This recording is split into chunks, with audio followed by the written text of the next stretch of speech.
Olá, investidores, sejam muito bem-vindos ao canal Planileiro Investidor, o canal dos fundos imobiliários. E hoje nós vamos falar do relatório gerencial de outubro de 2024 do fundo Iridium Recebíveis Imobiliários, fundo IRDM11, fundo de papel. Então a gente vai ver aqui a performance do fundo, né? Fundo que continua aí bem abaixo do valor aí de mercado, distribuindo mais de 1% em rendimentos. A gente vai ver aqui algumas situações do fundo, né? Como é que o fundo está desempenhando, como é que estão as inadimplências, as carências. Então fique conosco para saber informações atualizadas do IRDM11, beleza? E se você gosta desse tipo de assunto, não perca tempo. Se inscreve aí no canal, ative as notificações, deixa o seu like. Eu já agradeço aquele que já é inscrito no canal, tá? Muito obrigado. E você que ainda não é, venha fazer parte do canal Planilheiro Investidor também. Bom, esse relatório gerencial eu vou deixar na descrição do vídeo, o link, né? E o link também do nosso grupo do Telegram, grupo aberto, que você pode conversar com os investidores, inclusive comigo lá. Bom, vamos lá então, vamos falar aqui do IRDM11. Então, o IRDM11 é um fundo de CRI, né? Basicamente, mas tem um percentual bem relevante de fundos imobiliários na sua carteira. Então, cerca de 20% dele é um fundo de fundo, né? Também tem uma receita bem relevante vindo desses fundos. E a gente vai ver isso daqui dentro desse relatório. Bom, ele é para investidores em geral, tem desde março de 2018, tá? É um fundo que é administrado pela BTG Pactual, que faz a parte burocrática, né, dos balanços e tudo mais. E quem gere o fundo mesmo, quem toca o fundo é a Iridium Gestão de Recursos, é, que dá inclusive o nome do fundo, né? E que tem taxa de administração e gestão que somadas dá em torno de 1% ao ano, né? Não fala se é sobre patrimônio líquido ou se é sobre o valor de mercado, mas é 1% que o fundo paga aí, que o cotista paga para o fundo ao ano, né? Que já vem apropriado mensalmente dentro dos resultados, tá? O fundo que anuncia seus proventos no sétimo dia útil e paga no 12º dia útil ou 5 dias úteis depois do anúncio dos rendimentos, tá? Então, é um fundo que anuncia um pouquinho depois de alguns aí, né, da maioria do mercado. Bom, nos comentários aqui do gestor, ele fala sobre a distribuição de outubro, que foi de 75 centavos por cota. E a gente vai ver esse detalhamento um pouquinho mais para baixo na DRE gerencial de caixa do fundo, né? E o que equivale a esse rendimento a 114% do CDI. O que o fundo gerou de receita e de resultado, na verdade, foi de 81 centavos, então ele fez 6 centavos de retenção aí, né? O fundo tem feito essa retenção aí há alguns meses, praticamente desde o início de 2024, se não me engano, desde fevereiro, né? Tem feito essas retenções aí pontuais, às vezes distribuindo essa retenção para complementar essa intenção do fundo, né? Na verdade, para evitar também qualquer queda relevante, né? Em caso de alguma inadimplência maior pontual em algum mês, que o fundo, historicamente, né, até ele começar essa retenção esse ano, o fundo sempre distribuiu todo o resultado de caixa, né, que a gente sempre teve um caixa bem alto. Então, todo o resultado gerado, desde que eu conheço o fundo, desde que eu acompanho o fundo lá desde 2020, é fundo que inclusive eu tenho em carteira, né? Eu tenho em carteira o fundo aí em torno de 3 anos, mas eu acompanho o fundo desde 2020. Então ele sempre distribuiu ali 100% dos seus resultados. Se você pegar os relatórios gerenciais de 2023 para trás, você vai observar isso que eu estou falando. Mas o fundo então resolveu fazer esse tipo de retenção porque é o que a gente tem observado aí que em casos pontuais, né, que o fundo acaba tendo que reduzir os seus dividendos, acaba tendo uma queda muito relevante do seu preço de mercado. E isso atrapalha alguns fundos a fazer, por exemplo, emissões, né? O fundo praticamente não faz emissões há muito tempo. O fundo que faz emissões de novas cotas aí periodicamente, já não faz há algum tempo já, por conta até mesmo preço de mercado muito abaixo do preço patrimonial, que pode aí ser, né, não conseguir alcançar o objetivo, né? E o fundo atualmente, então, ó, depois dessas retenções, está aqui com 33 centavos de retenção acumulada aí, né? Praticamente metade do que ele costuma distribuir atualmente, né? É um pouquinho menos da metade. E ele fala aqui que teve, apesar do IPCA ter uma menor correção aí para esse mês agora de outubro, né? Porque foi o IPCA de agosto, para quem lembra, foi uma deflação de 0,02%. o fundo então teve um pré-pagamento, né, que acabou compensando, né? Essa deflação ela impactou em 41% dos CRIs da carteira, né? Mas teve um pré-pagamento, um evento extraordinário do CRI Eco 2, então pagando para o fundo em torno de 11 milhões de reais nesse período, né? Teve um ganho de capital aí considerável, né? De 3 milhões e meio de reais com relação a esse CRI, né? Então acabou compensando essa perda aí inflacionária, né? E o fundo também teve algumas vendas de FII que gerou alguns resultados aqui em torno de 157 mil reais. Não é relevante, mas gerou resultado positivo também para o fundo. E o rendimento que a gente tem observado aqui, né? O fundo então distribuiu 75 centavos nesse mês de novembro, né? Referente a outubro, né, mantendo ali entre 70 e 80 centavos a distribuição já há algum tempo, né? Todos esses meses aqui, os últimos 12 meses, o fundo mantendo entre 70 e 81 centavos a distribuição. Então, tendo uma distribuição aí com base no preço de mercado atual, mais de 1%, 1,06%, se eu não me engano. Bom, aqui no desempenho no mercado secundário, então o fundo teve um volume de negociação no mês de outubro de 110 milhões de reais, né? Então a liquidez teve um salto aí de setembro para outubro, a liquidez aumentou bastante, né? Mas o fundo manteve ali praticamente o preço em torno de 67,25 foi o preço de fechamento. Chegou a estar cotado a R$ 63 nesse período, né? Mas encerrou a 67,25 valor de mercado. Isso aqui é toda a carteira do fundo, né? O fundo tem uma carteira imensa, né? Uma carteira muito grande, mais de 3,3 bilhões de reais em patrimônio, são quase 2,5 bilhões alocados em CRI, como a gente vê aqui, é 80% da carteira. Tem também a carteira de FII, que tem FIIs de duas características, né? Os fundos de investimento imobiliário que a gente conhece e os fundos com característica de renda fixa. Ele tem 60 milhões nesse tipo de FII e mais de meio bilhão mesmo, né?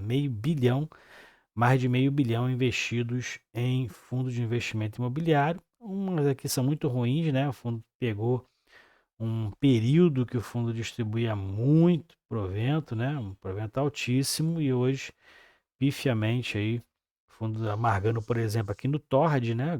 Facilmente aqui amargando 90% de prejuízo, porque aqui o custo médio está em 10,47, o fundo hoje custando menos de R$ 1, porque não distribui proventos já há muito tempo, né? Não consegue se recuperar aí com relação aos créditos que ele prestou, né? Aí na carteira.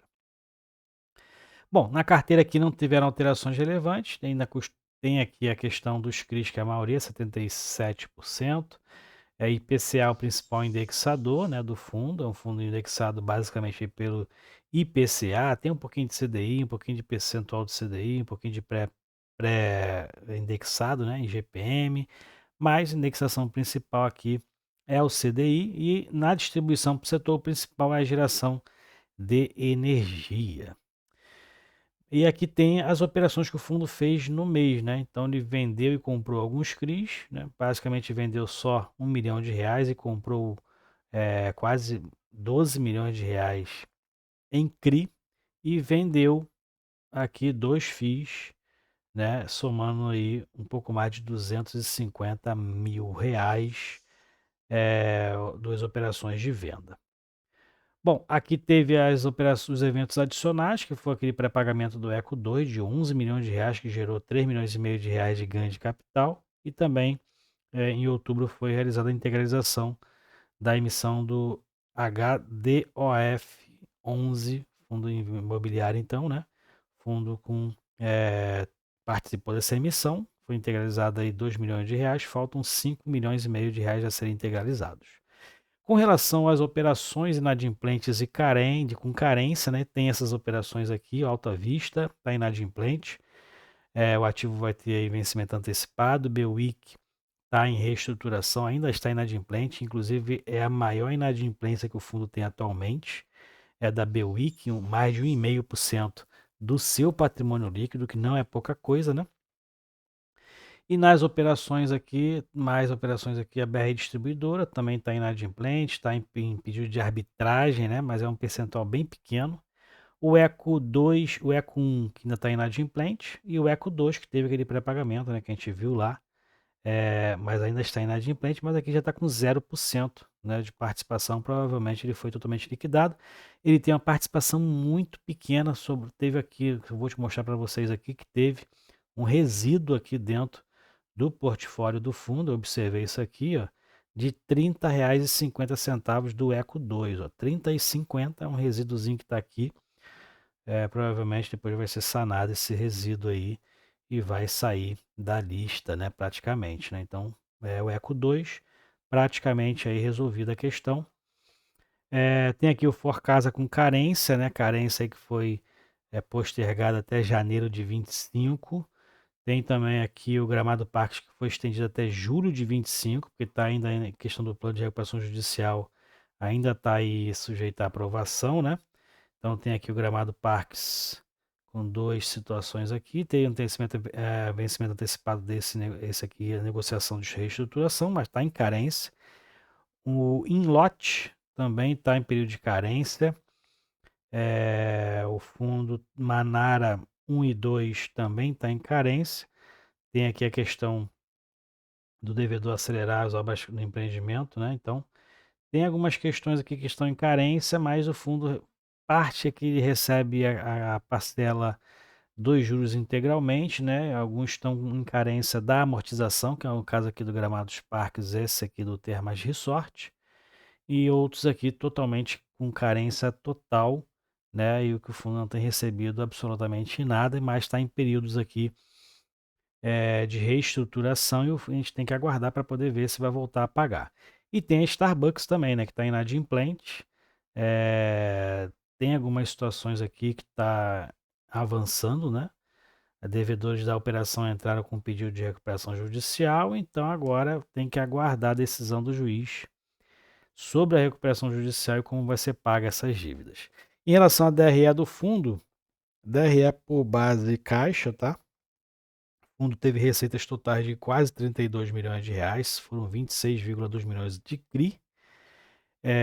O fundo teve aqui receitas com FIA, que eu falei, é um fundo de fundos praticamente, né, quase 5 milhões de reais de receita. Despesas de 2,1 milhões, praticamente aqui ela está estabilizada, né? Resultado de caixa, 29,6 milhões de reais. O fundo reteve quase 2,3 milhões e distribuiu 27,3, 75 centavos por cota aos mais de 36 milhões de cotas e cotistas, né? De cotas, né? Cotistas não chega a 36 milhões, é óbvio, mas são mais de 36 milhões de cotas. O fundo distribuindo então 75 centavos para cada uma delas. Beleza? Então é isso aí, ó. Atualização do fundo IRDM11. Aqui tem só questões aqui de outros fundos, da Iridium, né? E as estratégias do fundo. Mas o fundo aí segue fazendo a distribuição aí em torno de acima, né, de 1%, é o que a gente tem observado. O fundo tem feito as retenções para em casos de surpresas, por exemplo, que teve aqui no mês de agosto, né? O fundo fez aqui uma composição utilizando a reserva de resultado para distribuir aqui os 70 centavos ali, que é o mínimo, né? Que a gente tem observado que o fundo tem distribuído, justamente para poder frear esse preço de mercado aí. O fundo, mesmo assim, teve uma queda, baixou dos R$ 70 aí no mês de setembro, né? E o fundo está mantendo ali na casa dos R$ 60, 65, 66. Pode ser uma oportunidade que o fundo não está tão ruim, ou uns criticam, né, a questão aí da gestão, mas o fundo tem tido um bom desempenho aqui em relação aos seus resultados e tem mantido uma distribuição acima de 1% com base no valor de mercado e na soma, né, na soma de todos os problemas que o fundo tem aqui de inadimplência e carência, não alcança 5% do seu PL. Todos esses problemas que a gente leu aqui em relação ao acompanhamento das operações, né, não somam 5% esses problemas que o fundo tem aqui em relação a alguns pagamentos, beleza? Então é isso aí.